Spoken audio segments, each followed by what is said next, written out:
गुरुवे गौरचन्द्राय राधिकाय तदालये कृष्णाय कृष्णभक्ताय तद्भक्ताय नमो नमः।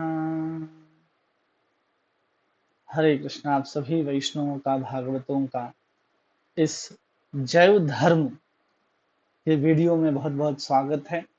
आज हम सभी 9वें अध्याय की तरफ आगे बढ़ेंगे, जहां भक्ति विनोद ठाकुर नित्य धर्म, प्राकृत, विज्ञान और सभ्यता के विषय में बता रहे हैं। इस अध्याय में हम सबको जैसे पता है कि जैव धर्म पूरा एक कहानी की तरह, एक उपन्यास की तरह आगे बढ़ता है। तो यहाँ एक उपन्यास की तरह आगे बढ़ रहा है, जो एक वास्तविक घटना पर ही आधारित है, जहाँ लाहिड़ी महाशय जो हैं वो गोद्रुम में रहते रहते 3-4 वर्ष अब हो गए और उनका हृदय जो है वो बिल्कुल पवित्र हो चुका। खाते पीते, चलते फिरते, उठते बैठते सदा हरि नाम ही किया करते थे और साधारण कपड़े पहनते थे। जूते खड़ाऊ का व्यवहार उन्होंने बिल्कुल छोड़ दिया है। किसी भी वैष्णव को देखते तो उनको दंडवत प्रणाम करते।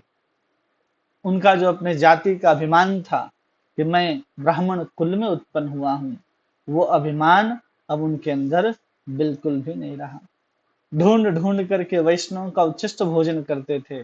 कभी कभी उनके पास लड़के आते थे तो मानसिक भाव से वहां से तुरंत खिसक जाते थे और लाहिड़ी महाशय देखने से जान पड़ता था कि कोई वेशधारी बाबा जी हैं और गोद्रुम वैष्णव के सिद्धांतों को भली भांति समझ बूझ करके उन्होंने तय किया कि बाहरी भेष लेने से कोई लाभ नहीं है, बल्कि हृदय में सच्चा वैराग्य होना चाहिए।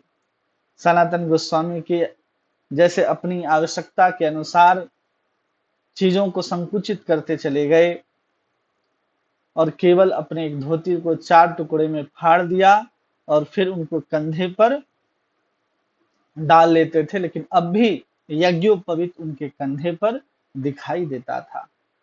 और जब उनके पुत्र आते थे और कुछ आर्थिक सहायता देने का प्रयास करते थे तो कह देते थे कि मैं विषयी लोगों का एक कौड़ी भी ग्रहण नहीं करूंगा, ऐसा कह करके टाल दिया करते थे।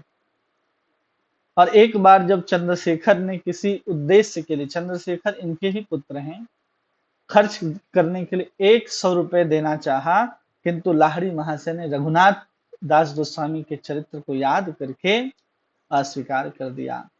जो परमहंस बाबा जी हैं, जहां रह रहे हैं लाहिड़ी महाशय जी, लाहिड़ी, उनको देखकर कहते हैं कि अब आप में तनिक भी वैष्णवता नहीं है, अवैष्णवता नहीं है, आप पूर्ण वैष्णव हो चुके हो।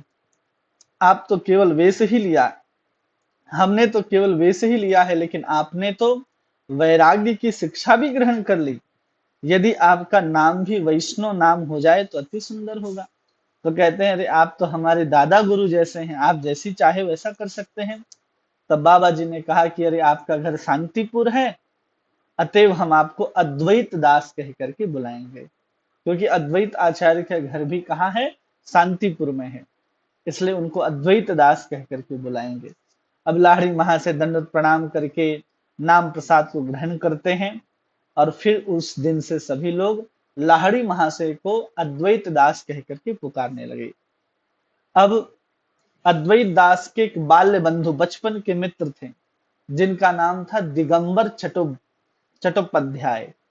वो मुसलमानी राज्य के बड़े बड़े ओहदों के नौकरी करके उन्होंने प्रचुर धन कमाया था और अधिक आयु होने के कारण नौकरी छोड़ करके अपने गांव अंबिका में आकर के रहने लगे। जब वो गांव आकर के देखते हैं तो कालिदास का पता लगाना आरंभ किया। फिर पता चला कालिदास घर छोड़ करके गोद्रुम में कहीं अद्वैत दास बन करके भजन कर रहा है। दिगंबर चट्टोपाध्याय कट्टर शाक्त थे, जो केवल माँ दुर्गा की, काली की उपासना करते हैं और वैष्णव शब्द सुनते ही कानों में उंगली दबा लेते थे कि हमें कुछ सुनना ही नहीं है। और अपने मित्र की इस प्रकार से अधोगति को देख करके उनको लग रहा है कि अरे भाई इसका क्या हो गया, हैरान हो गए।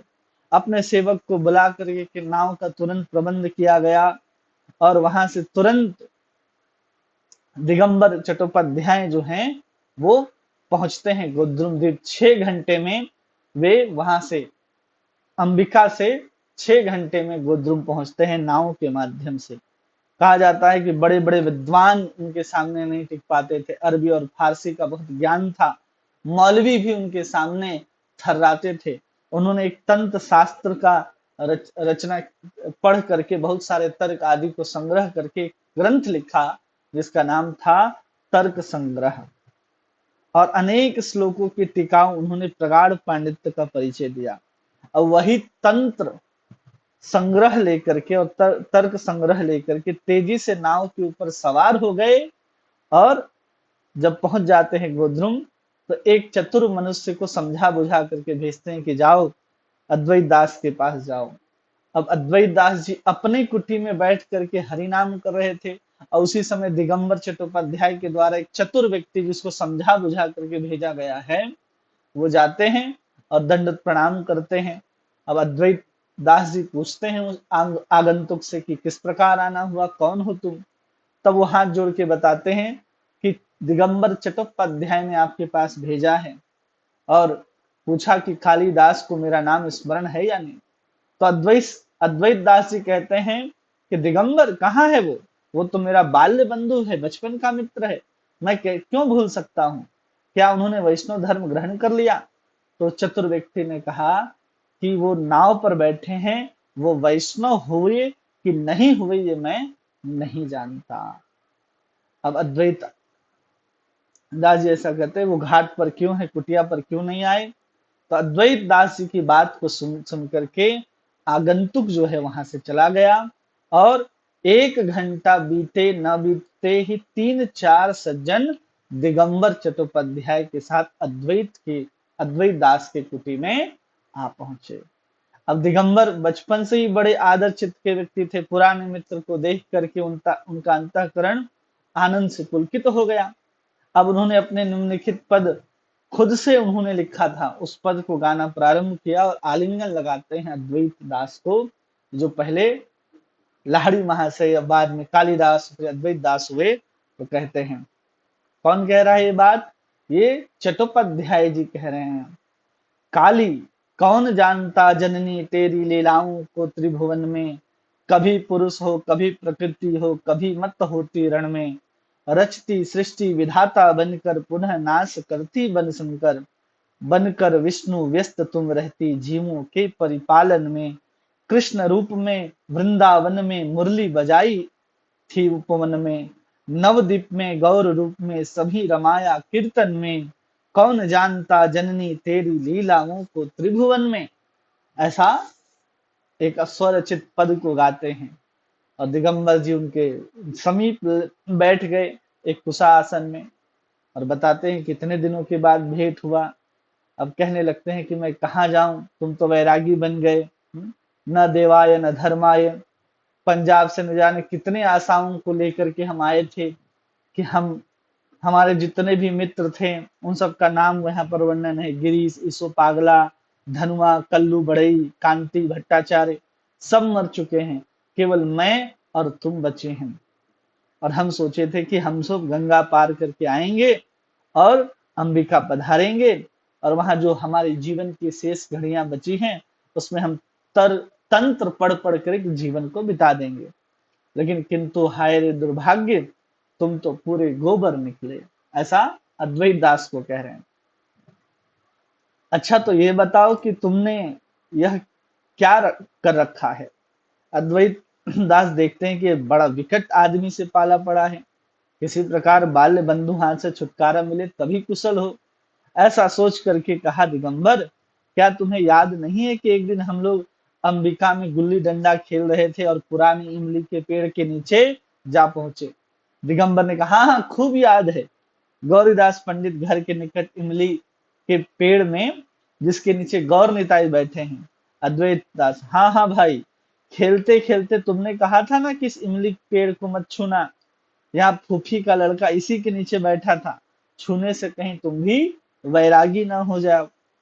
दिगंबर ने कहा, ठीक ठीक, मुझे खूब याद है, वैष्णव के प्रति तुम्हारा तनिक झुकाव देखकर मैंने कहा था कि तुम गौरांग के फंदे में अवश्य पड़ोगे। तब अद्वैत दास जी कहते हैं, मेरे भाई सदा से यही भाव रहा कि उस समय उनके फंदे में पड़ गया सो पड़ गया दिगंबर, मेरी बाह पकड़ करके निकल जाओ, फंदे में फिर रहने से अच्छा है। ऐसा अद्वैत दास जी को कह रहे हैं।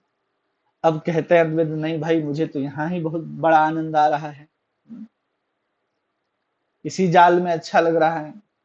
दिगंबर जी कहते हैं कि मेरा सब देखा हुआ है, इसमें दिखावटी सुख तो अवश्य है, किंतु अंत में कुछ भी नहीं रहता। तुम जिस जाल में हो उसमें कभी सुखी नहीं हो पाओगे। ऐसा बोल करके सोचने, दिगंबर कहते हैं हम लोग महाविद्या के उपासक हैं। किसके उपासक हैं? महाविद्या के। और अब भी सुखी हैं और तब भी सुखी रहेंगे। तुम अपने विचार से सुखी हो सकते हो, परंतु तुम लोग में कोई सुख नहीं देखते। न जाने वैष्णव क्यों होते हैं। देखो ना, हम सब मांस मछली का स्वादन करते हैं, अच्छे से अच्छा पहनते हैं, सभ्यता में तुम लोगों से कहीं अधिक बड़े चढ़े हैं, प्राकृतिक विज्ञान सभी सुख प्रसाधन प्राप्त हैं, तुम लोग सर्वथा वंचित रहते हो, अंत में तुम लोगों का निस्तार नहीं होगा। अद्वैत दास जी कहते क्यों भाई, हम लोग अंत में निस्तार क्यों नहीं होगा? तो दिगंबर जी कहते हैं कि मां निस्तारणी से विमुख होने पर तुम्हारा क्या, ब्रह्मा विष्णु महेश किसी का भी निस्तार नहीं होगा। मां निस्तारणी आद्य शक्ति हैं, वे ब्रह्मा विष्णु और महेश की उत्पन्न करने और पुनः कार्य शक्ति द्वारा उनका पालन करती हैं। और मां के इच्छा के बिना, इच्छा से सभी लोग ब्रह्मांड भांडोदर के उदर में प्रवेश करते हैं। और तुम लोगों ने माँ की कौन सी उपासना की है जो माँ तुम्हारे ऊपर कृपा करेगी? ऐसा दिगंबर चट्टोपाध्याय कह रहे हैं अद्वैत दास जी को। अद्वैत दास जी पूछते हैं कि माँ निस्तारणी चैतन्य वस्तु है अथवा जड़ वस्तु है? अब यहाँ से प्रश्न उत्तर जो है वो प्रारंभ होता है। अब इसको हम लोग समझते हुए चलते हैं कि एक एक प्रश्न का उत्तर यहाँ हम लोगों को पता चलता जाएगा। क्या पूछा गया कि ये बताओ कि जो माँ है वो चैतन्य वस्तु है, चैतन्य वस्तु है या जड़ वस्तु है? ऐसा प्रश्न किया गया कि दोनों में से क्या है? तो दिगंबर कहते हैं कि इच्छामयी चैतन्य रूपणी है। उत्तर क्या आया कि माँ क्या है? चैतन्य रूपणी है, और उन्हीं की इच्छा से पुरुष की सृष्टि होती है। तब अद्वैत दास जी एक और प्रश्न पूछते हैं, ये प्रश्न है कि उन्हीं की इच्छा से क्या होती है? पुरुष की उत्पत्ति होती है। तो प्रश्न पूछा गया कि पुरुष किसे कहते हैं? अब ये प्रश्न है भाई कि पुरुष किसे कहा जाए। अब दिगंबर जी कहते हैं वैष्णव लोग तो केवल भजन करना जानते हैं, उनमें तत्व ज्ञान बिल्कुल भी नहीं होता। तो उदाहरण देते हैं, प्रकृति और पुरुष दोनों एक चने के जैसे हैं। क्या उदाहरण दे रहे हैं कि जो प्रकृति है और उसके साथ जो पुरुष है, वो प्रकृति और पुरुष जो हैं वो दोनों कैसे हैं? एक चने के जैसे हैं। जैसे चना का जो छिलका है वो हट जाता है और चना अलग हो जाता है, छिलका अलग हो जाता है, दो वस्तु हो जाती है। जैसे चना है और एक दूसरे तरफ क्या है? चने का ही क्या, छिलका जिसको कहते हैं, ये वस्तु है। उसी प्रकार पुरुष चैतन्य और प्रकृति जड़ है। अब क्या कहते हैं यहाँ? पुरुष क्या है? चैतन्य है, और प्रकृति क्या है? जड़ है। ठीक है, ये बात दिगंबर जी कह रहे हैं। और जड़ और चैतन्य की अभिन्न अवस्था को ही ब्रह्म कहते हैं। जब ये प्रकृति और पुरुष जो है, ये जड़ और चैतन्य जो है, जब एक हो जाते हैं तो इसी को ब्रह्म कहते हैं। ऐसा कह रहे हैं दिगंबर जी। अब कहते हैं कि तुम्हारी माँ प्रकृति है या पुरुष? ये प्रश्न है कि तुम्हारी माँ प्रकृति है या पुरुष?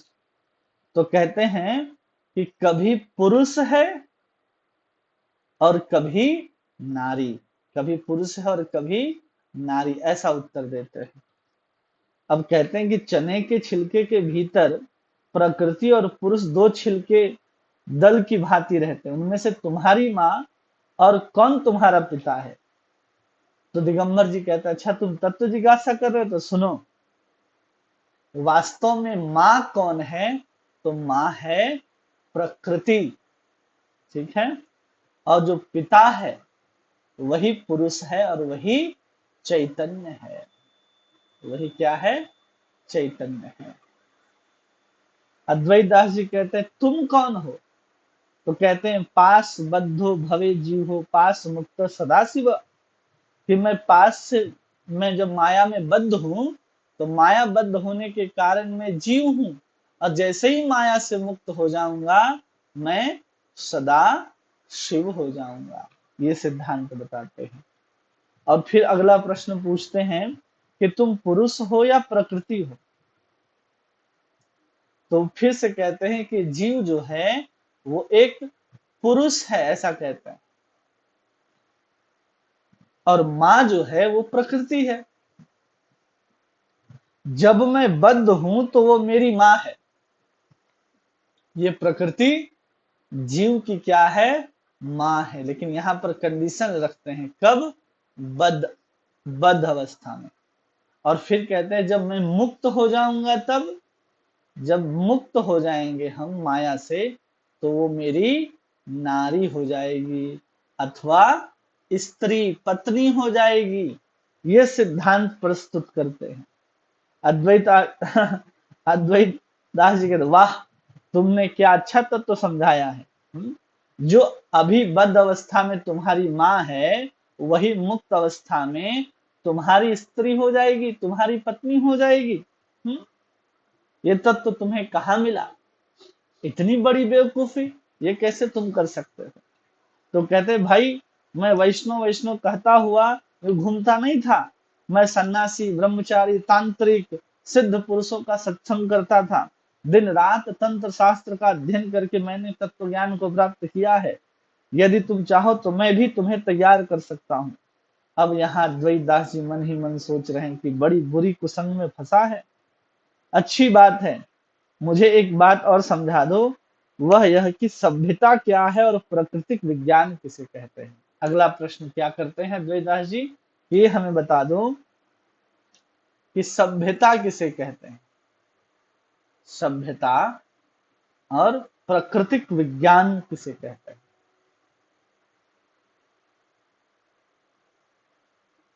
ये क्या है? ये प्रश्न पूछता है।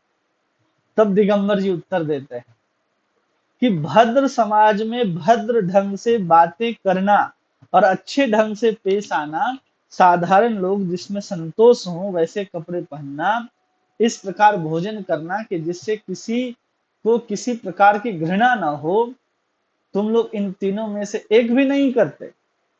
तो कहते हैं यह कैसे?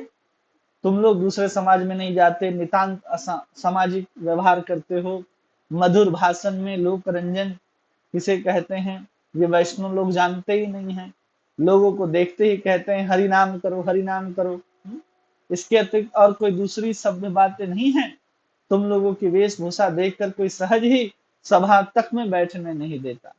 सिर पर चुटिया की गठरी, गले में टोकरी भर माला, एक लंगोटी, यही तो तुम्हारी वेशभूषा है। भोजन तो केवल आलू शकरकंद तक ही सीमित है। वास्तव में तुम लोग तनिक भी सभ्यता नहीं है। अब अद्वैत दास जी कहते हैं आप ही यदि थोड़ा सा झगड़ा करने से खिसिया कर चला जाए तो अच्छा है, तो सभ्यता से क्या परलोक में कुछ सुविधा होती है? अब ये पूछते हैं अगर चलो तुम्हारा सभ्यता अच्छा है तो क्या इस सभ्यता का पालन करने से परलोक में कोई सुविधा या परलोक प्राप्त होता है कि अगर हम अच्छे सभ्य से रह रहे हैं तो प्राप्त होगा? ये भी पूछते हैं। तब दिगंबर जी कहते हैं परलोक में तो कुछ सुविधा नहीं होती, परंतु सभ्य होने से समाज उन्नति कैसे हो सकती है? सामाजिक उन्नति होने से परलोक की चेष्टा की जा सकती है। इनका कहना है कि जब हम सभ्य रहेंगे तो किसका उन्नति होगा? समाज का। समाज उन्नति होगा तब जाकर के कोई परलोक की इच्छा कर सकता है। परलोक चेष्टा जो है वो अच्छा समाज होने से ही होगा, ऐसा कह रहे हैं। अब यदि असंतुष्ट ना हो तो मैं कुछ कहूं। अब अद्वैत दास जी कहते हैं दिगंबर कहते तुम मेरे बचपन के मित्र हो, मैं अपना जीवन तक भी निछावर कर सकता हूँ, तो फिर क्या तुम्हारी एक बात भी नहीं सहूंगा। सभ्यता के प्रेमी हैं, क्रोध होने पर भी मीठी बातें करना जानते हैं। मानसिक भावों को जितना ही छिपा करके रखा जाए, सभ्यता उतनी उच्च कोटि की मानी जाती है। क्या कह रहे हैं ये दिगंबर जी कि मन में अगर विकार आ रहा है, क्रोध आ रहा है, मन में क्या आया, किसी प्रकार का क्रोध आ रहा है, किसी प्रकार की ईर्ष्या उत्पन्न हो रही है, इस सब चीजों को यदि हम क्या करते हैं, मन के भीतर छिपा करके अगर रख लेते हैं, तो उसको क्या कह रहे हैं, वो उतनी उच्च सभ्यता है, वो उतनी उच्च सभ्यता मानी जाएगी, ऐसा कह रहे हैं। अद्वैत दास जी कहते हैं मनुष्य जीवन थोड़े दिनों का है, इस पर भी अनेक विघ्न हैं, और क्षणिक जीवन में सरलता से हरि भजन करना ही मनुष्य का एकमात्र कर्तव्य है।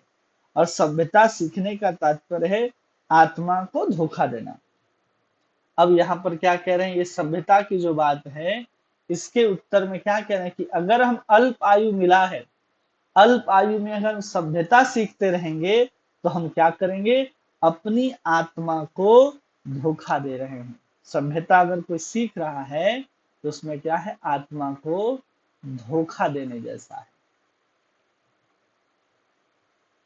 क्यों ऐसा कह रहे हैं, क्योंकि मनुष्य का जो जीवन है, वो तो केवल अल्प आयु के लिए ही प्राप्त हुआ है, बहुत लंबा समय नहीं है। और हम सभ्यता सीखने में ही जीवन को बिता दें, तो आत्मा को, हम परमात्मा को कब प्राप्त करेंगे। हम जानते हैं कि धूर्तता का दूसरा नाम ही सभ्यता है।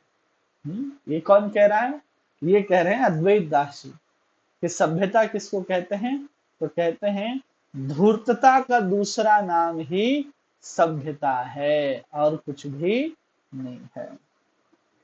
मनुष्य जीवन जब तक सन्मार्ग पर रहता है, तभी तक वो सरल रहता है,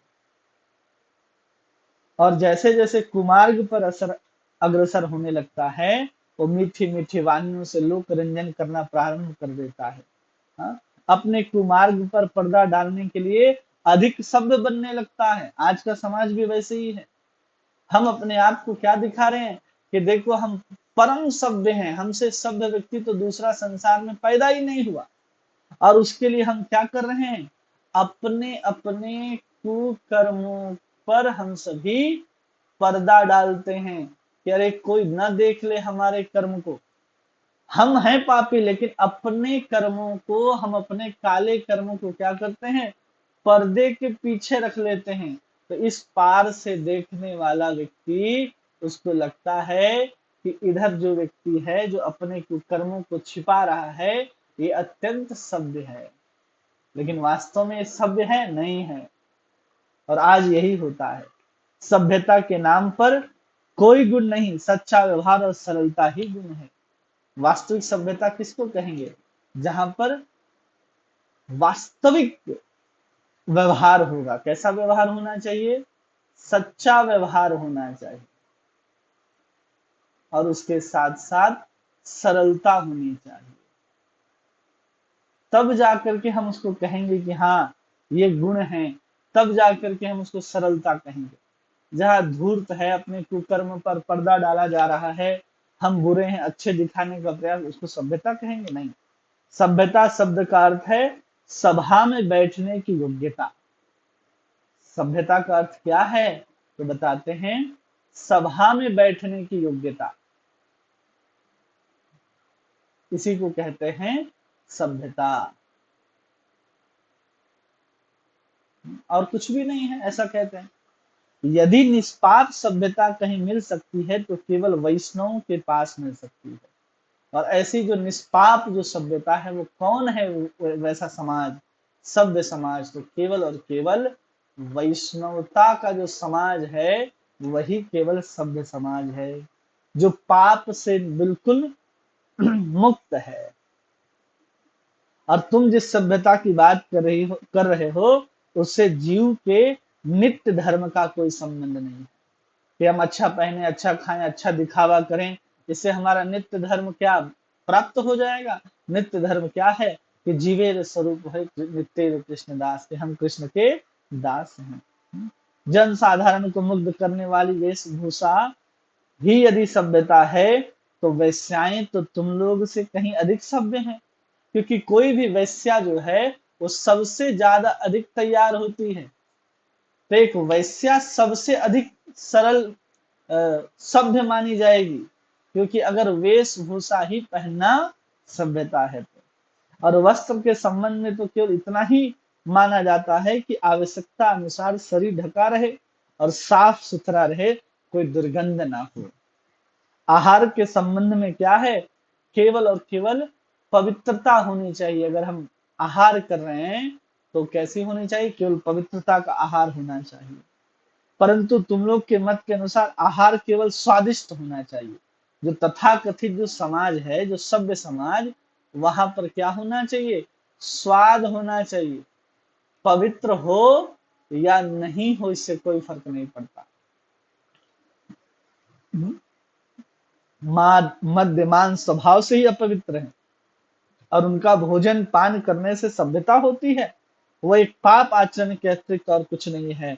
और वर्तमान सभ्यता को कलयुगी सभ्यता भी कह सकते हैं। और अब का जो समाज चल रहा है, यदि उस समाज को हम सभी केवल और केवल एक कलयुगी सभ्यता कहें तो इसमें कोई गलत नहीं है, यही सब सही है।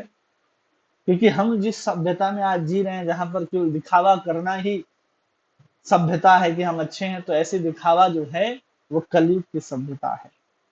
अब यहाँ पर दिगंबर जी कहना प्रारंभ करते हैं, कहते हैं कि क्या तुम बादशाही सभ्यता को भूल गए? देखो बादशाही दरबारों में लोग किस अदब कायदे से बैठते हैं, बात करते हैं। तो अद्वैत दास जी कहते हैं यह तो केवल सांसारिक व्यवहार मात्र है। यदि ऐसा न भी हो तो कोई हानि नहीं है। बहुत दिनों तक यवन की नौकरी करके वैसी सभ्यता कि तुम पक्षपाती हो गए। वास्तव में मनुष्य का निष्पाप जीवन ही सभ्य जीवन है। सभ्य जीवन क्या है, निष्पाप होना, कि हम निष्पाप जीवन जिए, यही वास्तव में क्या कहलाएगी, यही सभ्यता कहलाएगा, और कोई सभ्यता नहीं।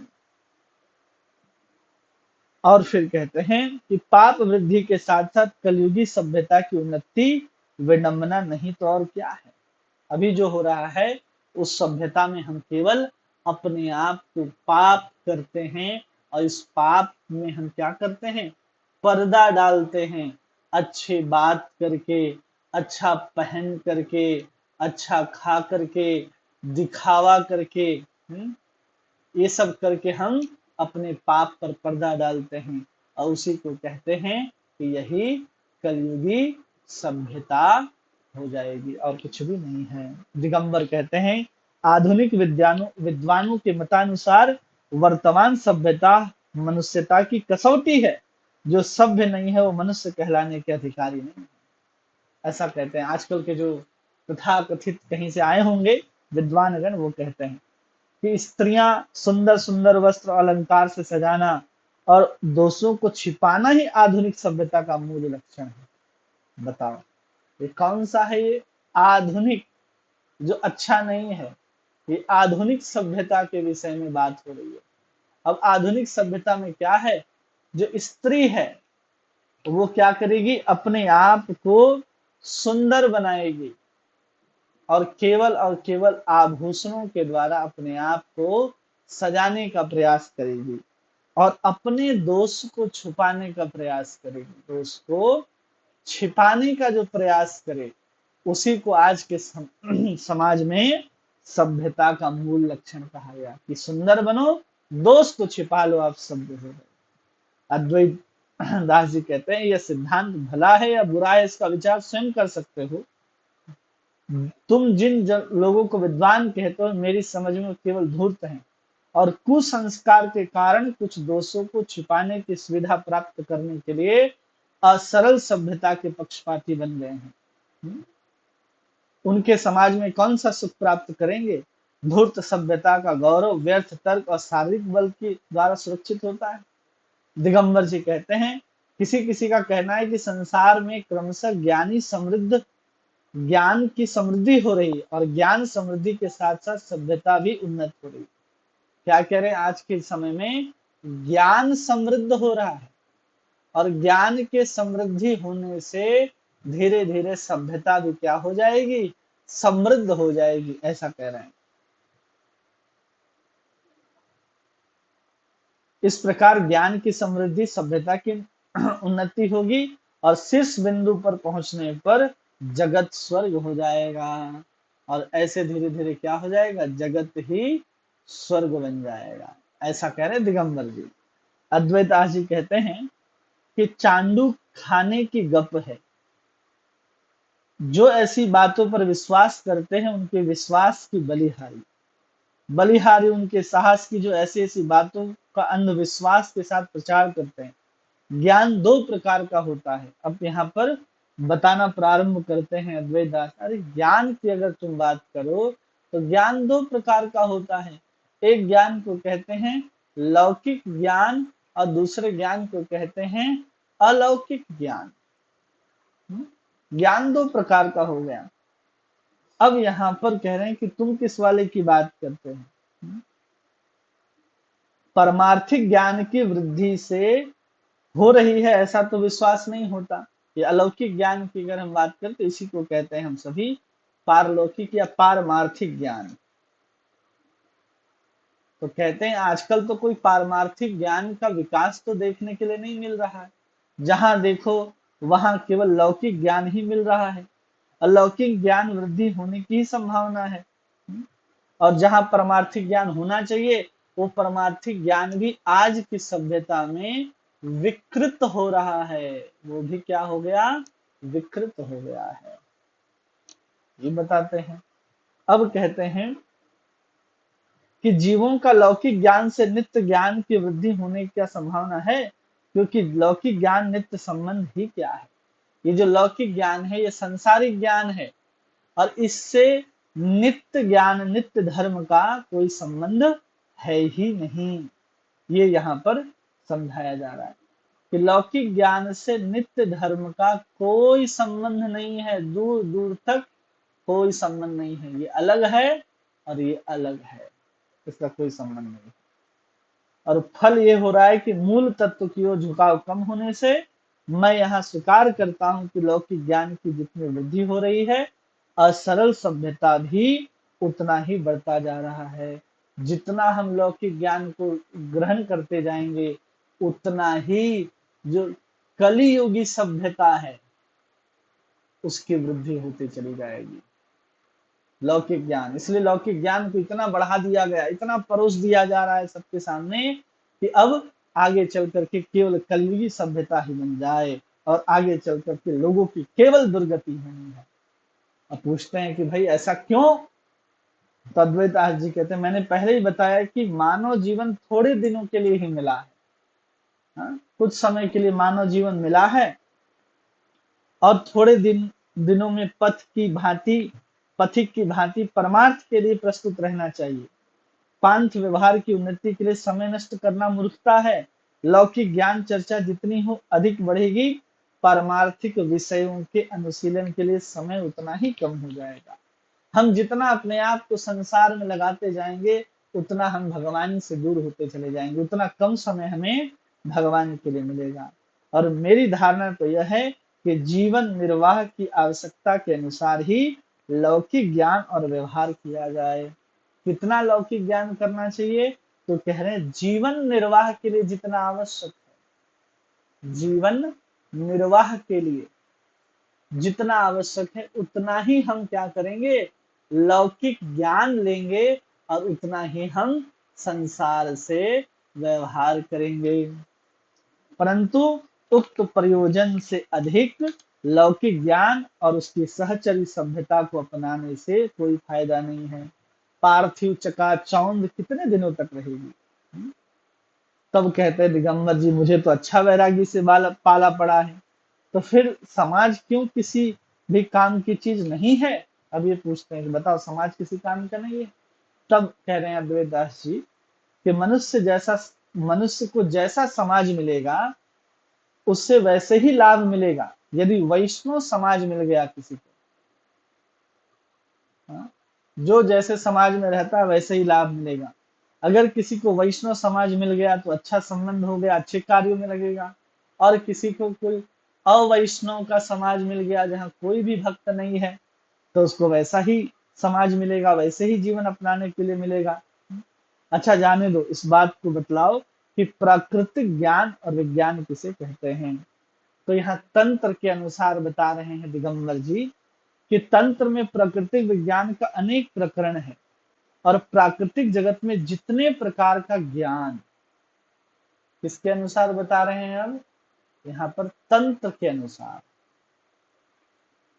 तंत्र के अनुसार प्राकृतिक विज्ञान के विषय में। अब इसके विषय में बताते हुए कहते हैं कि प्राकृतिक जगत में जितने प्रकार का भी ज्ञान है, जितने प्रकार का कौशल है, जितने भी प्रकार का सौंदर्य है, ये सभी प्राकृतिक विज्ञान के अंतर्गत आते हैं। अब इसी के अंतर वो क्या गिनाने लगते हैं कि जो भी धनुर्विद्या है, धनुर्विद्या की बात करें, चाहे ज्योतिष की बात करें, ज्योतिष विद्या की बात करें, चाहे आयुर्वेद की बात करें, ये सब जो हैं वो या गांधर्व विद्या की बात करें, ये जो चार हैं, इसी को यहाँ पर चार विद्याएं भी प्रकृति विज्ञान के अंतर्गत आती हैं। ये सब प्राकृतिक विज्ञान के अंतर्गत आती हैं। और फिर तत्व कथा कहनी पड़ी कि प्राकृतिक आद्य शक्ति हैं, उन्होंने इस जड़ ब्रह्मांड को उत्पन्न किया है। किसने जड़ ब्रह्मांड को उत्पन्न किया है, तो बता रहे आद्य शक्ति, आद्या शक्ति ने इस ब्रह्मांड को बनाया है और प्रकाशित करके अपनी शक्ति द्वारा उसे बड़ा ही विचित्र बनाया है। और इस शक्ति का एक एक रूप, एक एक विज्ञान है। ये जो ब्रह्मांड है, जिस ब्रह्मांड में हम सब रह रहे हैं, उसका एक एक रूप, एक एक वस्तु क्या है, विज्ञान है, ऐसा कह रहे हैं। और इस विज्ञान को प्राप्त करके मां निस्तारणी के प्रति किए हुए पापों से मुक्त हो जाता है। और यदि कोई इन सब विज्ञान को, जो प्राकृतिक ज्ञान है, सबको प्राप्त करता है, तो उसको क्या हो जाता है, वो मुक्त हो जाता है। ऐसा तंत्र के अनुसार ये महाशय कह रहे हैं। ठीक है, वैष्णव लोग इसका कोई अनुसंधान नहीं करते, इसी विज्ञान के बल से मुक्ति प्राप्त होता है। देखो ना, इसी विज्ञान के अनुसंधान से प्लेटो, अरिस्टोटल, सिक्रोटिज, लोकमान्य, हातिम आदि महात्माओं ने न जाने कितने ग्रंथ लिखे, ऐसा कह रहे हैं। तब अद्वैत दास जी कहते हैं वैष्णव जन विज्ञान की खबर नहीं रखते, किंतु वास्तव में ऐसी बात नहीं है, क्योंकि वैष्णव का शुद्ध ज्ञान विज्ञान से समन्वित होता है। किससे समन्वित होता है, विज्ञान से समन्वित होता है। और फिर भगवत गीता के श्लोक को कहते हैं, ज्ञानम परम गुह्यम में यद विज्ञान समन्वितम सरहस्यम तदंग च ग्रहाणाम गदित मया। मेरा ज्ञान अद्वय है, अद्वय होकर के भी नित्य है, चार प्रकार का है, ज्ञान, विज्ञान, रहस्य और उसके अंग। जीव बुद्धि से उसे नहीं समझ सकते, मेरी कृपा से उसकी उपलब्धि होती है। ज्ञान मेरा ही स्वरूप है, विज्ञान मेरी शक्ति है, जीव जितने भी हो मेरा रहस्य है, और प्रधान जो है वो मेरा अंग है। ये भागवत का श्लोक है। तो यहाँ पर चार चीजों की बात कही गई। तो कहते हैं ज्ञान, विज्ञान, रहस्य और तदंग। तदंग। अब ज्ञान क्या है, तो भगवान कहते हैं ज्ञान मेरा स्वरूप है। विज्ञान क्या है, मेरी शक्ति है।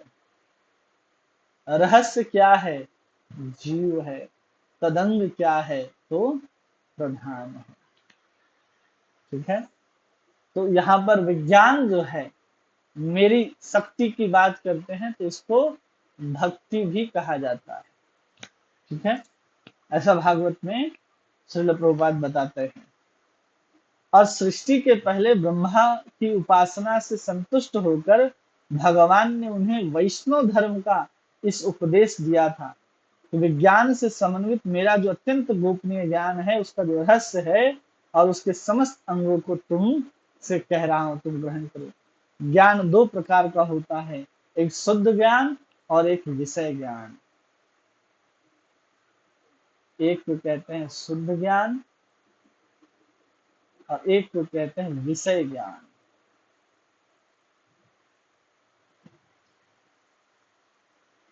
विषय ज्ञान सभी मनुष्यों के इंद्रियों के द्वारा ग्रहण किया जाता है।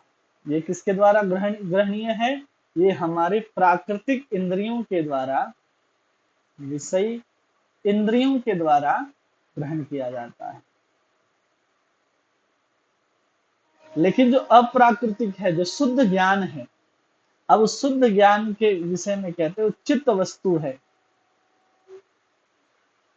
चिद वस्तु, उसके लिए जीवों के बद्ध दशा का जीवन निर्वाह के लिए केवल आवश्यकता होती है। और चिद आश्रयी ज्ञान को शुद्ध ज्ञान कहते हैं। वही ज्ञान वैष्णव का भजन का मूल आधार और नित्य होता है। और ये जो शुद्ध ज्ञान है वो कैसा ज्ञान है? ये चिद आश्रयी होता है, मतलब चेतना में जो ग्रहण होता है, यही वैष्णव का क्या है? नित्य ज्ञान होता है। यही भजन का आधार होता है और यही ज्ञान होता है। वास्तविक वैष्णव का ज्ञान यही है। और ये विषय ज्ञान क्या है? केवल जीवन यात्रा के लिए जो हमें चाहिए, जीवन यात्रा को हमें पूरा करने के लिए केवल विषय वाला ज्ञान जो है हम सबके लिए उपयोगी है, अन्यथा इसका उपयोग नहीं है। और विषय ज्ञान को ही तुम विज्ञान कह रहे हो। कौन? जो दिगंबर आए हैं, दिगंबर चट्टोपाध्याय, वो। और विषय ज्ञान विज्ञान नहीं है। तुम्हारा आयुर्वेद विषय ज्ञान को शुद्ध ज्ञान से पृथक करने का नाम विज्ञान है।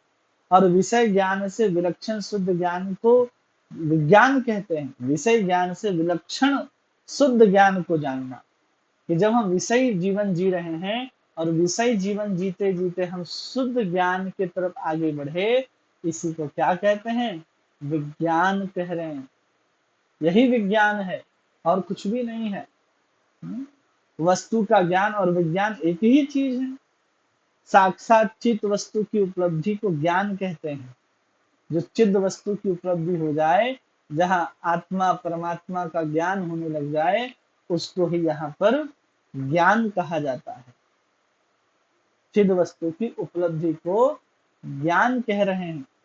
और फिर कहते हैं कि विषय ज्ञान को हे जानकर शुद्ध ज्ञान की प्रतिष्ठा का नाम विज्ञान है। कि जब हम जान गए कि अरे विषय ज्ञान तो बहुत तुच्छ है और इसको छोड़ करके कोई शुद्ध ज्ञान की तरफ आगे बढ़ता है, तो उसी को यहाँ पर विज्ञान कह रहे हैं। ज्ञान और विज्ञान दो पृथक पृथक नाम हुए। तुम विषय ज्ञान को विज्ञान कह रहे हो और वैष्णव जन विषय ज्ञान को सच्चे रूप में संस्थापन करने को विज्ञान कहते हैं। वे धनुर्वेद, आयुर्वेद, ज्योतिष, रसायन आदि विषयों की समीक्षा करके निष्कर्ष पर पहुंचे कि सभी जड़ ज्ञान है। जितना भी अभी ज्ञान जो बताया जा रहा था तंत्र में कि जिसको जान लेने से मुक्ति हो जाएगी, वो सब को क्या कहते हैं? जड़ ज्ञान कहते हैं। ये सब तो केवल जड़ ज्ञान है। इनके साथ जीव का कोई नित्य संबंध नहीं है और जीव के नित्य धर्म के संबंध में सर्वथा अनावश्यक है। जो जड़ प्रवृत्ति द्वारा चालित हो, जड़ ज्ञान की उन्नति के लिए प्रयत्न करते हैं, वैष्णव जन कर्मी की संज्ञा देते हैं। जो जड़ ज्ञान को ही सब कुछ कहे और कहे कि अरे सब कुछ तो यही है, और इसी के ज्ञान को बढ़ाने में जो लगे हुए रहते हैं, उसी का उन्नति के लिए प्रयास करते हैं, उसी को वैष्णव भाषा में क्या कहते हैं? हम सब उसी को हम सभी कर्मी की संज्ञा देते हैं। वो सब कर्मी कहलाते हैं। क्योंकि वे भौतिक उन्नति द्वारा वैष्णव के परमार्थ अनुशीलन में परोक्ष रूप से कुछ न कुछ उपकार ही करते हैं। तुम लोग अपने क्षुद्र जड़ में ज्ञान को प्राकृतिक विज्ञान कहते हो, इसमें आपत्ति नहीं है। नाम लेकर वाद विवाद करना मूर्खता है। इसी जड़ ज्ञान को तंत्र में क्या कहा गया? प्राकृत विज्ञान। तंत्र के अनुसार किसके अनुसार? तंत्र के अनुसार। ये जो आयुर्वेद, धनुर्वेद, ज्योतिष, इसको प्राकृतिक विज्ञान कहा जाता है। हाँ? वास्तविक ज्ञान क्या है? जब हम आत्मा परमात्मा के विषय में जानते हैं, वही वास्तविक ज्ञान है। आगे कहते हैं कि यदि भौतिक विज्ञान की उन्नति न हो तो तुम लोग किस तरह सुखकर जीवन निर्वाह करोगे और भजन करते? अतएव तुम लोग भी जड़ उन्नति की चेष्टा करनी चाहिए। क्या कह रहे हैं? कि तुम लोग भी भौतिक विज्ञान की उन्नति के लिए चेष्टा करो और जीवन निर्वाह करते हुए भजन करो। जड़ उन्नति के लिए बात करें तो कहते हैं कि प्रवृत्ति के अनुसार प्रत्येक मनुष्य में भिन्न भिन्न प्रकार की चेष्टाएं होती हैं। सर्वनियंता ईश्वर उन चेष्टाओं के फल को यथा योग्य दूसरे मनुष्य को बांट देता है। तो बोलते हैं दिगंबर जी की जो प्रवृत्ति है, जिसके कारण कोई किसी काम में लगा है, कोई किसी काम में लगा है, ये प्रवृत्ति जो है वो कहाँ से आती है? ये प्रवृत्ति ही कहाँ से आती है?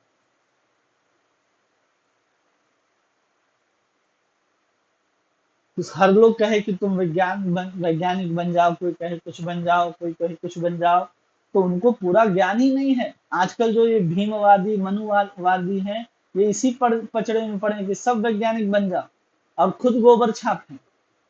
इसलिए इनको पता ही नहीं है कि प्रवृत्ति जो है वो कहाँ से आती है। ये प्रश्न यहाँ पूछा जा रहा है। तो बताते हैं कि जो पूर्व जन्म के जो संस्कार होते हैं, हम सबके पूर्व जन्म के जो संस्कार होते हैं, वहां से प्रवृत्ति उत्पन्न होती है। जिनका भौतिक संबंध जितना गहरा होता है, वे भौतिक ज्ञान और भौतिक ज्ञान के उत्पन्न शिल्प कार्य में उतने निपुण होते हैं। जो पूर्व जन्म का जिसका संस्कार रहा हो, किसके साथ? भौतिक ज्ञान के साथ रहा हो, तो वो अगले जीवन में भी क्या करेंगे? उन सब के प्रति बहुत रुचि दिखाएंगे कि हाँ, हमें भी करना है। और वो सब वैष्णव की कृष्ण सेवा का उपकरण बनकर उन पर उपकार करते हैं। और इस विषय में वैष्णव को पृथक सेवा करने की कोई आवश्यकता नहीं होती। देखो, बढ़ई और कारीगर धन उपार्जन करने की कामना से सिंहासन का निर्माण करता है। उदाहरण कितना अच्छा दे रहे हैं, देखिए। जैसे एक बढ़ई है, वो बढ़ई क्या करता है? लकड़ी का काम करता है, कारपेंटर। और इसमें क्या बना दिया? एक सुंदर सिंहासन बना दिया। किस लिए बनाया ये बढ़ई ने? धन की इच्छा से। धन की इच्छा से कि हमें धन प्राप्त हो जाए, इसलिए बढ़ई ने सुंदर सिंहासन बना दिया। अब गृहस्थ वैष्णव उसी सिंहासन पर श्री विग्रह की स्थापना करता है और शहद की मक्खियां अपनी अपनी प्रवृत्ति के अनुसार शहद को इकट्ठा करती ही हैं, और शहद की मक्खियां अपनी अपनी प्रवृत्ति को करती हैं। और उसी भक्त वैसे ही भक्तजन भगवान की सेवा में निवेदन करते हैं। संसार में सभी परमार्थ के लिए ही कर्म नहीं करते, बल्कि अलग अलग प्रवृत्तियों द्वारा चलित होकर कर्म में प्रवृत्त होते हैं। जिनकी जैसी प्रवृत्ति रहेगी, वैसे ही वो क्या करेंगे? संसार के कर्मों में लग जाते हैं। जैसी प्रवृत्ति जिसकी होगी, उसके अनुसार वो क्या करने लगेंगे? संसार में कर्म करने लगेंगे। और मनुष्य की प्रवृत्तियां ऊंचे नीच के भेद से नाना प्रकार की होती है। नीच मनुष्य नीच प्रवृत्ति का अवलंबन कर नाना प्रकार का कार्य करता है, और ऊंचे प्रवृत्ति का कार्य करता है जो ऊंचा संस्कार होता है, जिसकी ऊंची प्रवृत्ति है। यहाँ प्रवृत्ति को ऊंचा कहा जा रहा है और प्रवृत्ति को नीचा कहा जा रहा है। जिसका जैसा प्रवृत्ति वैसा कार्य में लगा रहता है। जड़ीय विज्ञान को आश्रय करने वाले कर्मी पुरुष जड़ प्रवृत्ति द्वारा चालित होकर के कर्मों का अनुष्ठान करते हैं, और वे सारे कर्म वैष्णव के परमार्थ और चित्त प्रवृत्ति में सहायक होते हैं। भौतिक विज्ञानवादी यह नहीं जानते कि अपने इन अनुसंधानों से वैष्णव का उपकार करेंगे। वे तो विष्णु माया द्वारा मोहित होकर अपने कर्मों में प्रवृत्त होते हैं। मतलब संसार में कुछ भी हो रहा है, कोई भी कार्य हो रहा है, तो वो कार्य क्या हो जाता है? एक वैष्णव के लिए। कोई भी अगर वैष्णव है, तो हम सभी क्या कर रहे हैं? उसी जो एक कर्मी व्यक्ति है, घोर कर्मी व्यक्ति है, उसने क्या किया? विज्ञान का अनुसंधान किया। और उसका अनुसंधान करके वो कोई भी चीज अगर बना देता है तो उसका अनुसंधान का उपयोग तो अंत में वैष्णव ही करता है। चाहे वो हवाई जहाज से प्रचार करने के लिए विदेश जाना हो, चाहे इंटरनेट के माध्यम से, जैसे आज हम सभी पढ़ाई करते हैं, सभी लोग शिक्षाओं को ग्रहण करते हैं, हाँ? चाहे जितने भी प्रगति विज्ञान ने की है उसका उपयोग वैष्णव अपनी भक्ति में कर लेते हैं।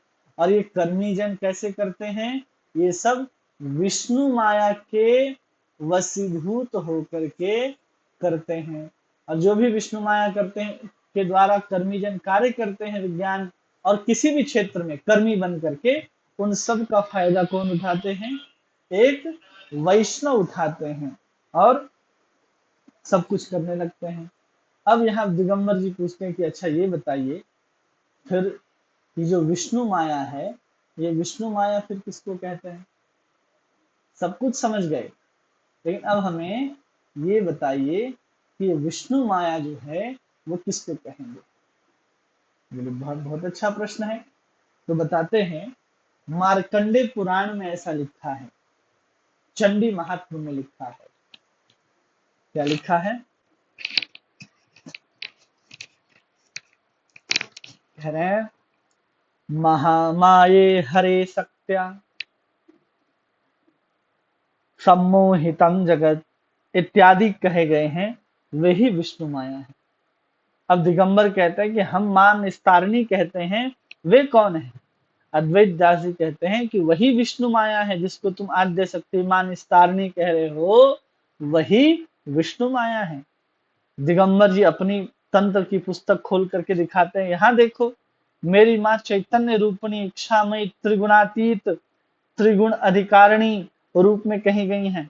तुम्हारी विष्णु माया निर्गुणा नहीं है, फिर तुमने मेरी माँ को विष्णु माया एक कैसे कर दिया? वैष्णव में तो ये बातें मुझे अच्छी नहीं लगती, तुम लोग बड़े अंधविश्वासी हो।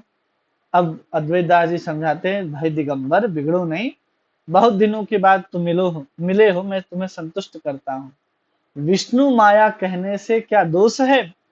भगवान विष्णु परम चैतन्य हैं और समस्त ईश्वरों के ईश्वर हैं और सभी उनकी शक्ति है। और शक्ति कहने से किसी वस्तु का बोध नहीं होता, शक्ति वस्तु का धर्म होता है। इसको समझ जाइए। अगर कोई की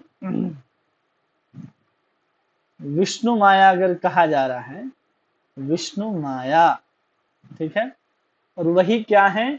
वही आद्या शक्ति कहलाती है, आद्या शक्ति है, ठीक है, इसमें कोई अंतर नहीं। अब यहाँ पर कह रहे हैं कि भगवान विष्णु कौन है? तो भगवान विष्णु जो हैं वो चैतन्य स्वरूप है, परम चैतन्य है। भगवान विष्णु को कह रहे हैं कि यह परम चैतन्य स्वरूप है। और जब शक्ति कहते हैं हम, तो शक्ति किसी वस्तु का नाम नहीं है, बल्कि वस्तु का धर्म है। ये शक्ति किसका है? वस्तु का धर्म है। जब हम कहते हैं ना कि अरे शक्ति है कोई शक्ति, तो वस्तु का धर्म होता है, उसको शक्ति कहते हैं। तो भगवान विष्णु के अंदर जो शक्ति है, जो कार्य करती है, उसी को शक्ति कहा जा रहा है। वस्तु के धर्म को ही शक्ति कहा जाता है। शक्ति क्या है? वस्तु का धर्म है। विष्णु को अगर हम परम वस्तु माने और इस वस्तु का धर्म ही क्या है? शक्ति कहलाता है। और शक्ति को सबका मूल मानना तत्व विरुद्ध है। अगर हम शक्ति को ही क्या कर दे, सबका मूल मान ले, तो ये तो विरोध हो जाएगा। ऐसा उचित नहीं है, ना वेदांत दर्शन में है, ना ब्रह्म सूत्र में, कहीं भी ऐसा नहीं है कि हम शक्ति को सबका मूल मान लें। शक्ति वस्तु में कदापि पृथक नहीं रह सकती। किसी चैतन्य स्वरूप को वस्तु के आगे स्वीकार किए बिना केवल शक्ति को मानना आकाश कुसुम की तरह निरर्थक है। जो शक्ति है केवल शक्ति ही माने, तो केवल शक्ति को बिना शक्तिमान के मानना, शक्ति तो हम मान रहे हैं लेकिन हम किसी शक्तिमान को नहीं मान रहे हैं, तो कैसा है? जैसे आकाश कुसुम, आकाश में कोई फूल नहीं हो सकता, वैसे ही निरर्थक है। इसलिए वेदांत सूत्र में एक सूत्र दिया जाता है जिसमें कहते हैं शक्ति शक्तिम तरो भेद। ये जो शक्ति है और जो शक्तिमान है, ये क्या होता है? बिल्कुल अभेद होता है, कोई भिन्न नहीं है। शक्ति कोई पृथक वस्तु नहीं है, शक्तिमान पुरुष वस्तु है, शक्तिमान पुरुष। ठीक है, हमने कहा वस्तु है कौन? शक्तिमान पुरुष, मतलब विष्णु, और उनकी शक्ति ही शक्ति कहलाती है, अलग से कुछ नहीं है। और शक्ति इसी शक्तिमान पुरुष की इच्छा और उनके गुण या धर्म है। ये शक्ति क्या है? भगवान विष्णु का गुण है या भगवान विष्णु की इच्छा है, वही क्या है? शक्ति है। और जब तक यह शक्ति शुद्ध चैतन्य वस्तु का आश्रय करके अपना कार्यों का परिचय देती है, तब तक उस शक्ति को शक्तिमान वस्तु से अभेद मान करके चैतन्य रूपणी इच्छामयी त्रिगुणातीत कहने से कोई भूल नहीं है। यही शक्ति जब तक भगवान विष्णु के अधीन है और सब कार्य करिए, तो यही शक्ति क्या कहलाएगी? यही परम चैतन्य गुणातीत कहलाएगी, इसमें कोई संशय नहीं है। इच्छा चैतन्य पुरुष के आश्रित है और इच्छा जो है भगवान विष्णु के परम पुरुष के आश्रित है। और शक्ति में इच्छा का अभाव होता है। ये जो शक्ति है, इस शक्ति में स्वयं की इच्छा का अभाव होता है। कोई भी इच्छा नहीं होती शक्ति में। जो शक्तिमान है उसके अंदर सारी इच्छाएं होती हैं। इसलिए जब संसार में कोई शक्तिमान, हम किसी वस्तु से, जैसे इस पेन है, इस पेन से हम लिख रहे हैं, तो ये केवल क्या है? हमारी एक शक्ति है, बस हम लिख रहे हैं, इसके अंदर कोई इच्छा नहीं। हम जो लिखना चाहेंगे वही इसमें लिखाएगा, ये खुद से नहीं लिख सकती कोई भी कार्य। वैसे ही भगवान विष्णु के गुण इच्छा के अधीन शक्ति कार्य करती है। मान लो कि तुम में चलने की शक्ति है, किंतु तुम्हारी इच्छा होने से ही शक्ति कार्य करती है। शक्ति चल सकती है, चल रही है कहने से शक्तिमान के चलने का बोध होता है। जब किसी के अंदर कहें कि अरे ये तो चल सकता है, तो कैसे चल सकता है? आप अपनी इच्छा नहीं है चलने की, तो भी आप क्या चलने लगेंगे? नहीं, आप इच्छा करेंगे तो ही आप चलेंगे ना, क्योंकि आपके पास चलने की शक्ति है। जब हम कहें शक्ति चल रहा है, तो साफ साफ मतलब है कि कोई व्यक्ति भी चल रहा होगा। शब्द का व्यवहार केवल रूपक मात्र है। भगवान की शक्ति एक ही है और वही शक्ति भिन्न भिन्न रूपों में प्रकाशित होती है। जो भगवान की जो शक्ति है, वो शक्ति कितनी है? वो शक्ति एक है, लेकिन अलग अलग प्रकाश करती है, अलग अलग रूप में वो प्रकाशित होती है। जब वो चित्त कार्य करती है तो उसको हम चित्त शक्ति कहते हैं, और वही जब जड़ कार्यों में लग जाती है तो उसी को हम क्या कहने लगते हैं? जड़ शक्ति कहते हैं, या इसी को हम माया शक्ति कहने लगते हैं। यही माया शक्ति कहलाती है। और उसी को परिचय दिया गया है श्वेता उपनिषद में कि परास्य शक्ति विविधेव सूर्यते, कि वो अलग अलग है। और वही जो जड़ प्रकृति है, यही फिर सत्व गुण, रज गुण और तमोगुण में प्रकाशित होती है, जिसको जड़ शक्ति कहते हैं। ब्रह्मांड की सृष्टि लय करना, ये दोनों कार्य इसी जड़ शक्ति के हैं। ये जो जड़ शक्ति है, ब्रह्मांड को बनाना और बिगाड़ना, ये सब सृष्टि करना हो या फिर लय करना हो, ये दोनों जड़ शक्ति का कार्य है। और शक्ति को पुराणों में और तंत्रों में क्या कहा गया है? इसी को विष्णु माया कहा गया है। रूपक के रूप में शक्ति की विविध क्रियाओं का वर्णन है, जैसे विधि हरिहर का इनसे पैदा होना। जैसे रूपक के रूप में जो हम लोग अगर पढ़ेंगे दुर्गा सप्तशती, जैसे अभी नवरात्र चल रहा है, तो वहां पर जो शक्ति है, उसी शक्ति से ब्रह्मा का जन्म दिखाया गया है, उसी से विष्णु का भी जन्म दिखाया गया है और उन्हीं से महेश का भी जन्म दिखाया गया है। तो ये क्या है? एक रूपक मात्र है। और ये भी है, जैसे ये भी उदाहरण दिया जाता है कि विधि हरिहर इनसे पैदा हो रहे हैं और शुंभ और निशुंभ का वध कर रहे हैं।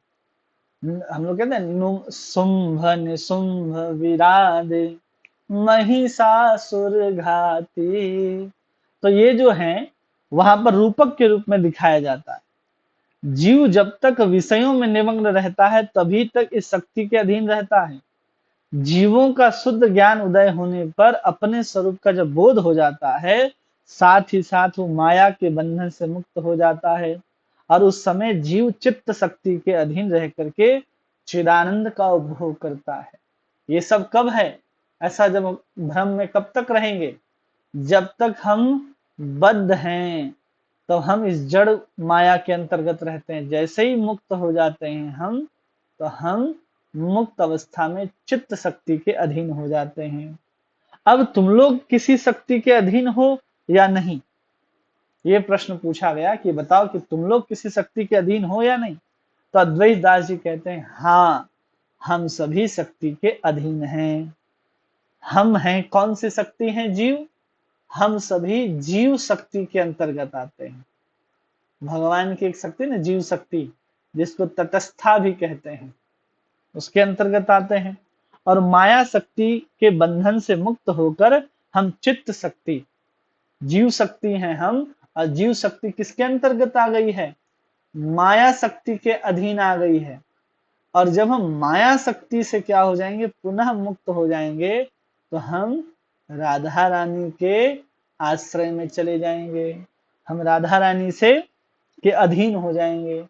हम अधीनता किसके स्वीकार करेंगे? फिर राधा रानी की अधीनता स्वीकार कर लेंगे। क्या तुम लोग भी शाक्त हो? अब अगला प्रश्न करते हैं। वैष्णव है ना अद्वैत दास जी, तो यहाँ पूछ रहे हैं क्या तुम लोग भी शाक्त हो? ये प्रश्न पूछ दिया गया। अब इस प्रश्न का कितना सुंदर उत्तर देते हैं, ये देखिए। कहते हैं हाँ, वैष्णव जन ही सच्चे शाक्त हैं। वैष्णव जन ही सच्चे शाक्त हैं। ये उत्तर देते हैं, वैष्णव ही सच्चे। हम लोग चित्त शक्ति स्वरूपनी राधा रानी के अधीन रहते हैं। उनके आश्रय में रहकर हम लोग कृष्ण का भजन करते हैं। एक वैष्णव किसके अधीन रहता है? राधा रानी के अधीन रहता है और भजन कृष्ण का करता है। ये बता रहे हैं। हम लोग के समान दूसरा कौन शाक्त है? यथार्थ शाक्त ही वैष्णव है। ये बताते हैं कि यथार्थ शाक्त जो है वही वैष्णव है। हम लोग इनमें परस्पर कोई भेद नहीं मानते। चित्त शक्ति का आश्रय करने के बाद जिनकी केवल माया शक्ति के प्रति श्रद्धा होती है, वे शाक्त होने पर भी वैष्णव नहीं है। वैष्णव कौन नहीं है? कि हम राधा रानी के अधीन हैं, हम चित्त शक्ति के अधीन हैं, उसके बाद भी हम क्या करें? माया शक्ति के प्रति हम अपनी श्रद्धा को रखें। तो हम आश्रय राधा रानी का श्रद्धा यहाँ रख रहे हैं, तो सच्चा वैष्णव नहीं है। वो सच्चा वैष्णव नहीं है। सच्चा वैष्णव तो तभी है जब राधा रानी के आश्रय में रहे और राधा रानी के प्रति ही श्रद्धा रखे। वे केवल विषयी होते हैं। जो माया शक्ति के ऊपर श्रद्धा रखते हैं वो कैसे लोग होते हैं? वो केवल विषयी लोग होते हैं। ये बात कह रहे हैं।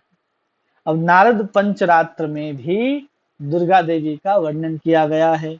अब यहाँ कहते हैं तव वक्षसी राधाहं रासे वृंदावने वने, कि वृंदावन नामक वन में चित्त स्वरूप से तुम्हारे वक्ष स्थल पर विहार करने वाली श्री राधिका हूं। कौन कह रहे हैं? दुर्गा देवी का कथन है कि तो वक्षा श्री राधा अहम रासे वृंदावने बने, कि वृंदावन नामक वन में चित्त स्वरूप से, दुर्गा जी का वाक्य है कि वो क्या करें? चित्त स्वरूप से वृंदावन में विहार करने वाले। चित्त स्वरूप से कहाँ विहार करती हैं? वृंदावन में विहार करने वाली कौन है? राधा हूं। ये दुर्गा जी का वाक्य है। कहा? नारद पंचरात्र में। दुर्गा देवी की वाणी से स्पष्ट प्रतीत होता है कि शक्ति दो नहीं एक है। वही शक्ति चित्त स्वरूप में राधिका है और वही जड़ शक्ति में दुर्गा जी हैं। विष्णु माया ही निर्गुण अवस्था में चित्त शक्ति है और सगुण अवस्था में माया शक्ति है। विष्णु माया अपने किस अवस्था में? चित्त स्वरूप में, शुद्ध स्वरूप में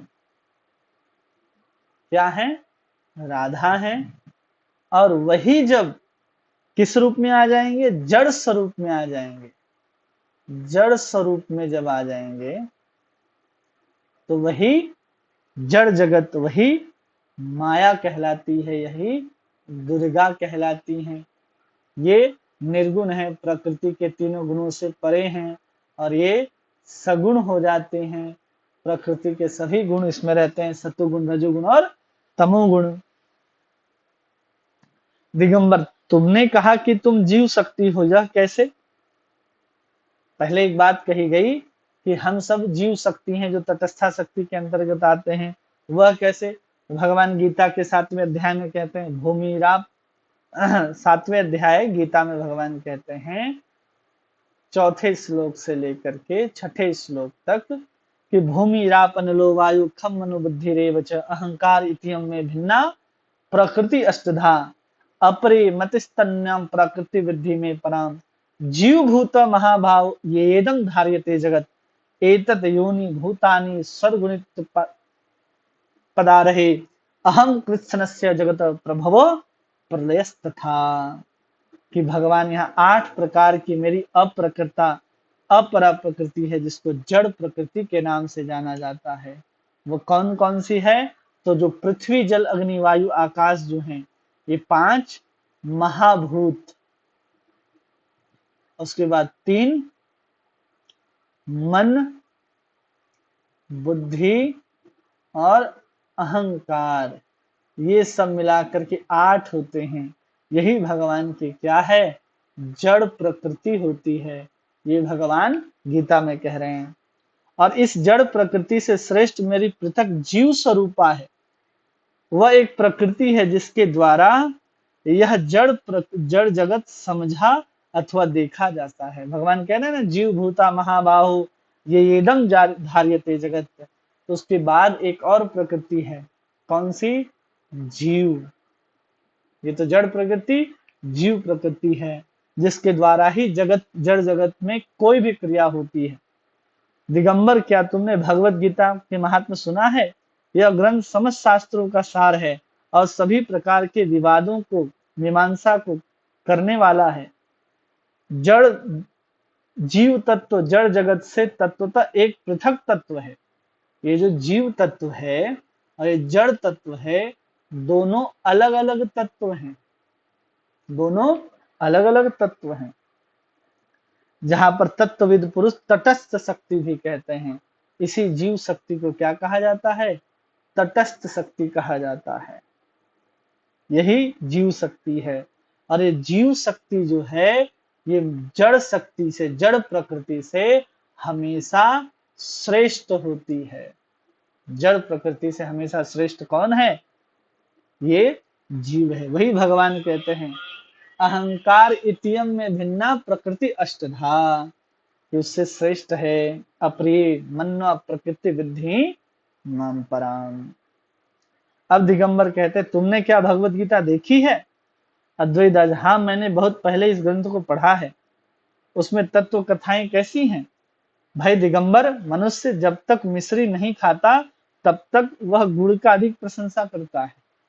जब तक कोई व्यक्ति जो केवल और केवल गुड़ ही खा रहा है, अब उससे पूछो कि भाई मिश्री का स्वाद कैसा है, तो बोले ना गुड़ ही बहुत अच्छा है, जबकि गुड़ से ज्यादा स्वाद आता है मिश्री में। तो कह रहे हैं कि दिगंबर, तुम्हारा अंधविश्वास है, देवी भागवत और देवी गीता ही सभी आदर करते हैं, केवल तुम ही लोग उन दो ग्रंथों के नाम तक सुनना नहीं चाहते। सबसे श्रेष्ठ ग्रंथ तंत्र में जो शाक्त उपासक हैं उनके लिए देवी भागवत कहा जाता है कि देवी भागवत ही सबसे श्रेष्ठ ग्रंथ है और देवी गीता ही सबसे श्रेष्ठ है, लेकिन तुम इसको सुनना नहीं चाहते हो। तो अद्वैत दास जी ने पूछा कि तुमने देवी गीता पढ़ी है? दिगंबर, झूठ क्या बोलूं, मैंने अभी तक नहीं पढ़ी। मैं उन दोनों ग्रंथ के प्रतिलिपि करने गया था परंतु वो मिले नहीं। तुमने जिस ग्रंथ को आज तक पढ़ा नहीं वो भला है या बुरा तुम कैसे कह सकते हो? यह मेरा अंधविश्वास है या तुम्हारा? दिगंबर भाई, मैंने बचपन से ही तुमसे कुछ कुछ डरता हूँ। तुम बड़े बातूनी थे, अब वैष्णव होकर और भी बातूनी हो गए हो। जो मैं कहता हूँ तुम उसे काट देते हो। तो अद्वैत दास जी कहते हैं, मैं तो दीनहीन एक मूर्ख आदमी हूँ, किंतु मैंने भली भांति समझ लिया कि वैष्णव धर्म के अतिरिक्त कोई भी दूसरा शुद्ध धर्म नहीं है। तुम सदा ही वैष्णव से द्वेष करते रहो, इस तरह कल्याण के पथ को खो चुके हो। दिगंबर कुछ बिगड़ जाते हैं और कहते हैं, मैं इतना साधन भजन करता हूँ फिर तुम कहते हो कि मेरा कल्याण पथ को खो बैठा हूँ। क्या मैं इतने दिनों तक घोड़े की घास ही खोदता रहा? हा? इधर देखो, इस तंत्र संग्रह में क्या कम परिश्रम करना पड़ा। तुम तो सभ्यता और विज्ञान की निंदा करके वैष्णवपना बघारोगे। ऐसी दशा में मैं कर ही क्या सकता हूँ? सभ्य समाज में चलो देखना लोग किसे भला कहते हैं। अद्वैत दास जी कहते हैं, आप ही आप कुसंग दूर हो तो अच्छा है, प्रकट रूप में अच्छा भाई, तुम्हारे मरने पर तुम्हारी सभ्यता और तुम्हारा विज्ञान तुम्हारे किस काम आएगा। तब यहाँ दिगंबर जी कहते हैं, तुम तो अजीब आदमी हो, मरने के बाद भी क्या कुछ रह जाता है? तब किस संसार में जीवित हो? जब तक जीवित हो तब तक खाओ पियो मौज उड़ाओ, यश प्राप्त करो, मध्य मांस मत्स्य मुद्रा मैथुन इन पंच मकारों द्वारा आनंद उपभोग करो। मृत्यु के समय क्या कहते हैं? मृत्यु के समय, मृत्यु के बाद कुछ भी रहने वाला नहीं, मृत्यु हो गई यह जानकर अभी से ही क्यों कष्ट भोग रहे हो?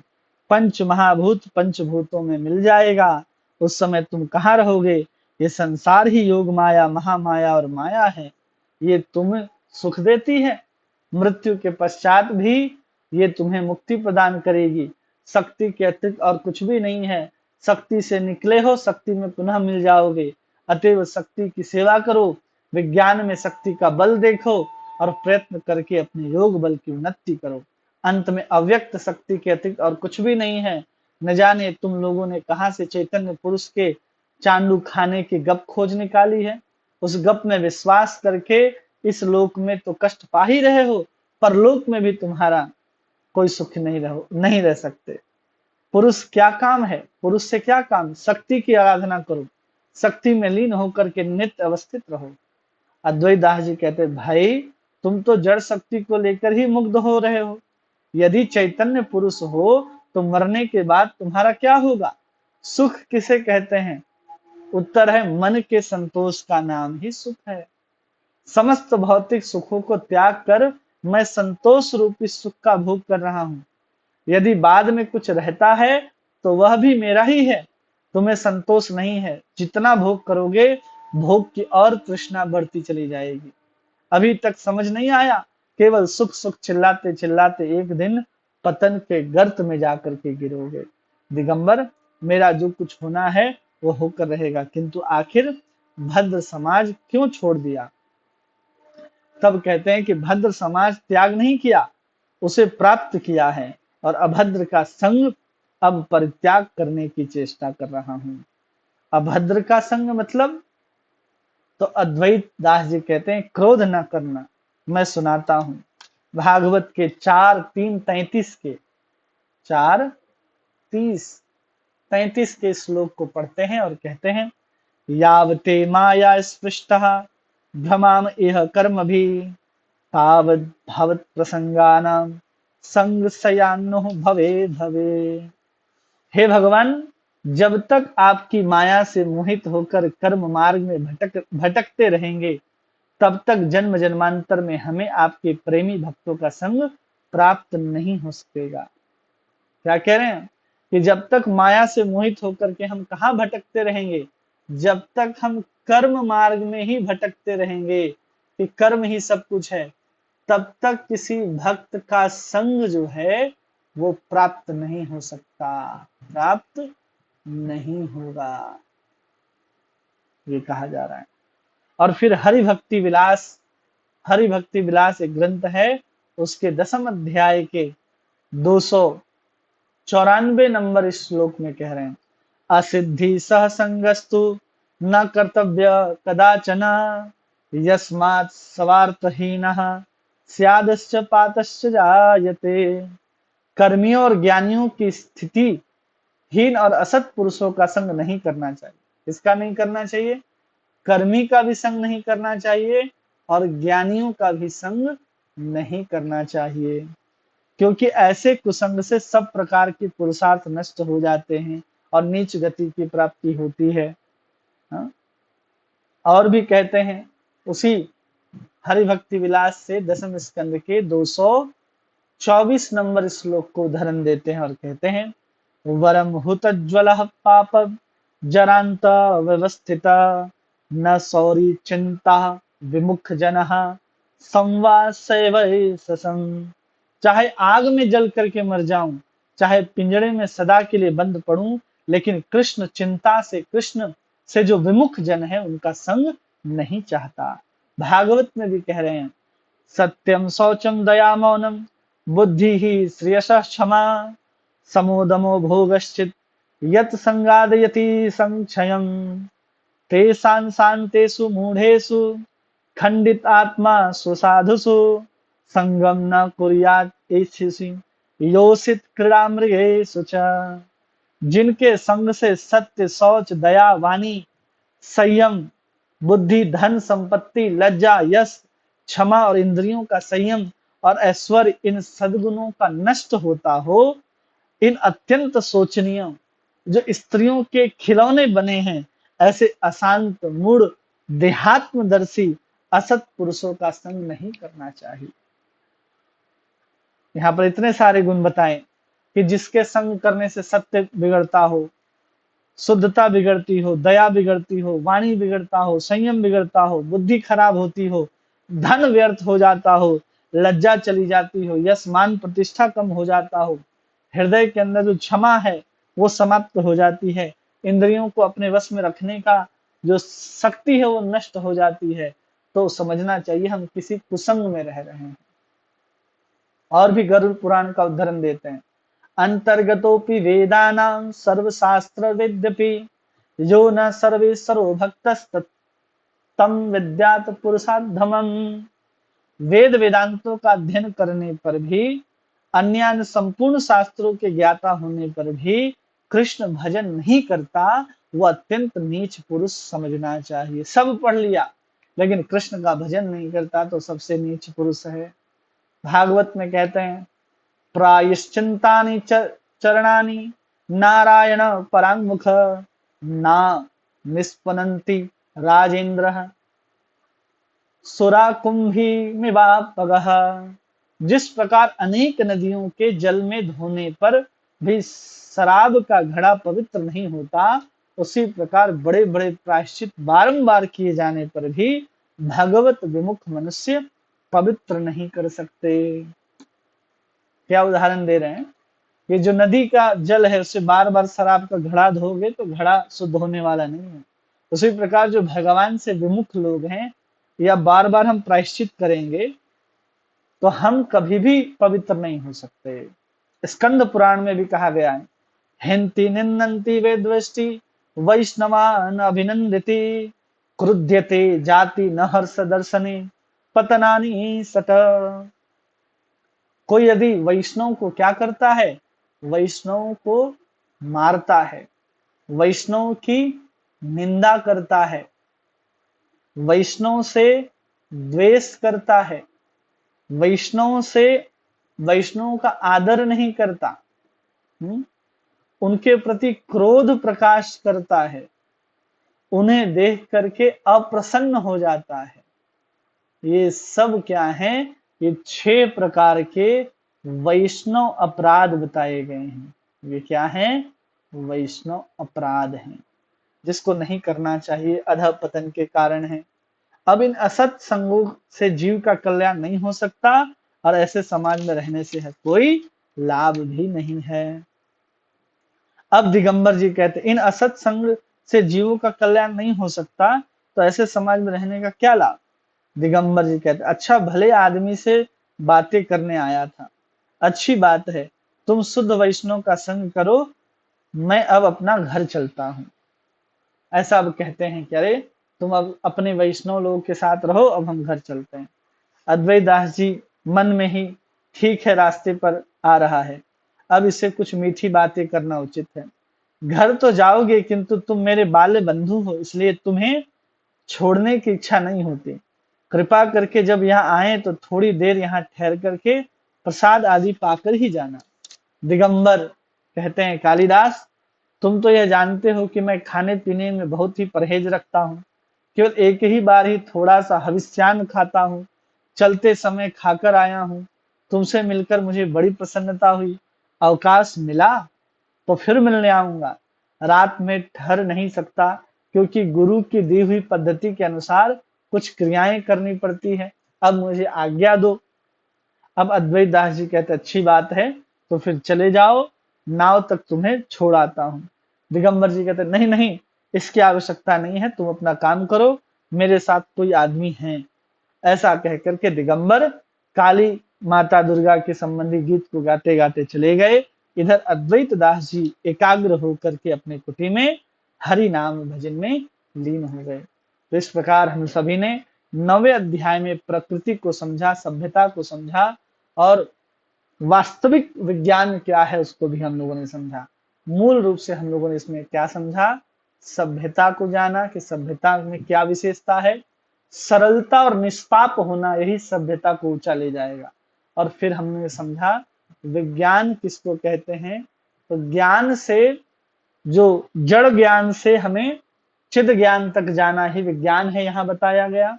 और फिर बताया गया जो माया है, विष्णु माया है, उस विष्णु माया के संबंध में बताया गया। यही विष्णु माया जब जड़ प्रकृति में आती है तो यही सगुण हो जाती है, और वही भगवान की जो शक्ति है जब चिद शक्ति को धारण करती है तो यही निर्गुण हो जाती है, और ये सगुण ही माता दुर्गा आद्य शक्ति के स्वरूप कहलाती हैं, और यही चिद शक्ति श्री राधिका जी हैं। भक्तगण राधा रानी के आश्रय रहते हैं, जो बद्ध जीव हैं दुर्गा जी के आश्रय में रहते हैं। ये हम लोगों ने यहाँ पर समझा, और ये भी समझा कि दुर्गा जी विष्णु माया जो है वो भगवान की एक क्या है? शक्ति है, और शक्ति हमेशा शक्तिमान के अधीन ही रहेगी, और बिना किसी शक्तिमान के शक्ति कोई कार्य नहीं कर सकता। जिसका उदाहरण दिया गया कि अगर हमें चलने की इच्छा है तो हम जब तक इच्छा नहीं करेंगे तब तक शक्ति अपने आप हमें कहीं नहीं लेके जाएगी। यही वेदांत का सूत्र है, शक्ति शक्तिम तरो भेद, वही भेद है। तो ये हम लोगों ने समझ लिया, दुर्गा जी के वाणी से भी हम लोगों ने समझ लिया कि वही जड़ प्रकृति में दुर्गा है, वही आध्यात्मिक शक्ति में राधिका है। ये यहाँ पर बताया गया। अब आगे 10वें अध्याय में हम लोग पढ़ेंगे नित्य धर्म और इसका इतिहास, ये कब से प्रारंभ हुआ, कब से चला आ रहा है, ये सब यहाँ हम लोग समझेंगे। ठीक है, तब तक के लिए आप सभी का धन्यवाद। कोई यदि किसी का कोई प्रश्न है तो आप कमेंट के माध्यम से उस प्रश्न को पूछें, हम उसका जवाब देने का प्रयास करेंगे। आप सभी को यदि लाभ हो रहा है, अन्य सभी लोगों तक जो आपके परिचित हैं उन सब तक इस वीडियो को पहुंचाने का प्रयास करें। धन्यवाद। हरि बोल।